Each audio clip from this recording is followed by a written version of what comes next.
Hi. So the last disease process, the last disease process in the adrenal gland that we'll cover is pheochromocytoma. Pheochromocytoma. It is a tumor, a benign tumor in the adrenal medulla. Okay, so a benign tumor in the adrenal medulla. Remember that the adrenal medulla secretes catecholamines. Okay, so catecholamines are just a group of neurotransmitters, a group of hormones. Yes, in this case, catecholamines are a group of hormones that helps the body manage stress. Okay, so what happens with these catecholamines is that when a body is faced, when an individual or a patient or someone is faced with some kind of stressful situation, so catecholamines will go ahead and increase the heart rate. It will increase the respiratory rate. It will increase blood pressure, and then it will bring mental alertness on that individual, so they are ready to either fight or flight. So to either fight that situation, face that situation, or run away from the situation. So that's just what catecholamines do. That's what they do, which is epinephrine and norepinephrine. So pheochromocytoma is this benign tumor in that adrenal medulla, and again, because it's benign, so um, there are some classic signs of patients with pheochromocytoma. Some classic signs with patients with pheochromocytomas, which you can relate it to like the 5 H's. Okay. Before we go to the classic sign, let me talk a little bit about how do they diagnose pheochromocytoma. They can diagnose it with a CT scan or MRI because they want to look at the tumor, right? Or a 24-hour urine collection, checking for breakdown of the products of the catecholamines. So they'll do a 24-hour urine collection, and as a nurse, you have to know the steps to take to collect a 24-hour urine for this procedure. So for the diagnosis of pheochromocytoma, so first of all, your UAPs or your nurses assistants or your techs, they'll be assisting you in collecting this 24-hour urine, right? So you want to teach them that the first urine, they'll let the patient waste the first void, then before they start the 24-hour clock. You want to keep that urine in ice. Okay, keep it in ice.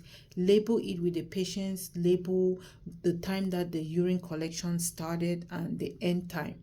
So at the end of that 24-hour window now, this urine now will be taken to the lab for diagnosis. Okay, so key things here is that you as a nurse, you are making sure that the urine is collected rightly, and you're making sure that it's preserved, and then you're making sure that all the labels are there so that it can be processed.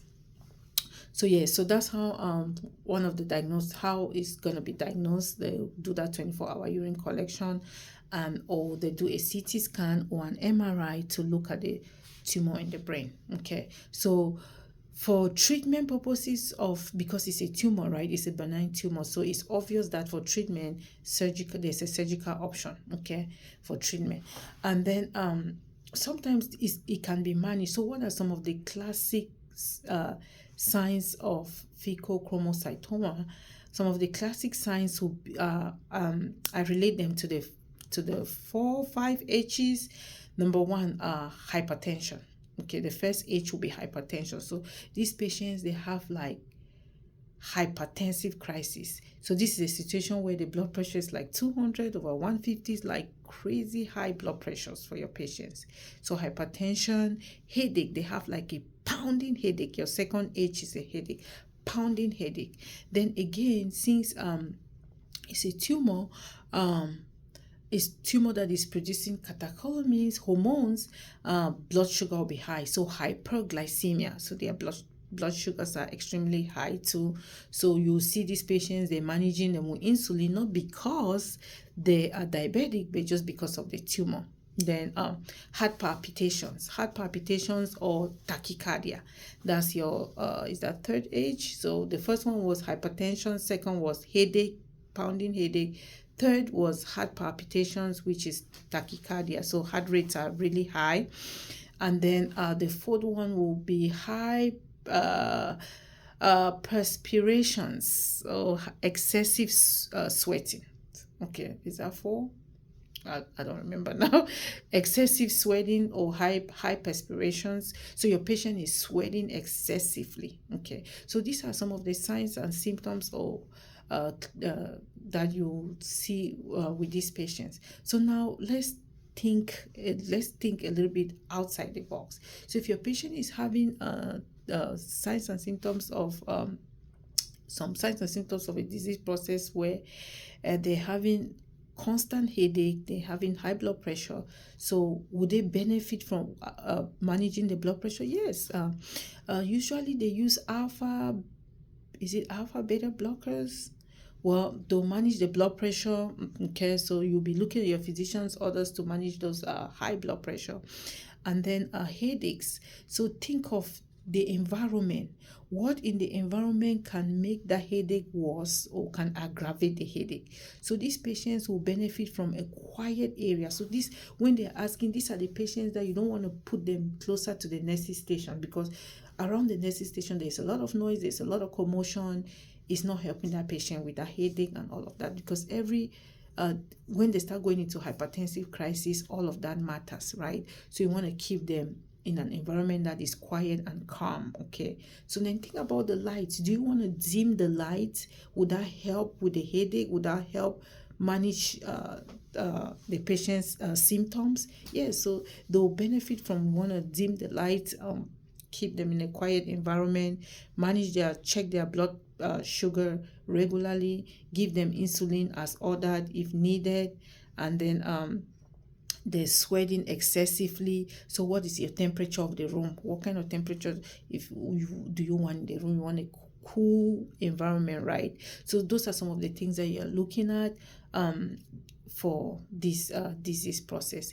Again, Pheochromocytoma is a benign tumor in the adrenal medulla. Okay, and is being diagnosed with a 24-hour urine collection, CT scan, MRI. Again, nursing management, I've talked about the classic signs, which are the 4H's, 5H's. The first one, hyperglycemia, hypertension, headache, heart palpitation, which is tachycardia, then excessive sweating, which I call it high perspirations. So these then treatment options, again, medication to manage that blood pressure and surgery to remove the tumor as needed. Okay, so we'll stop right here and see you later.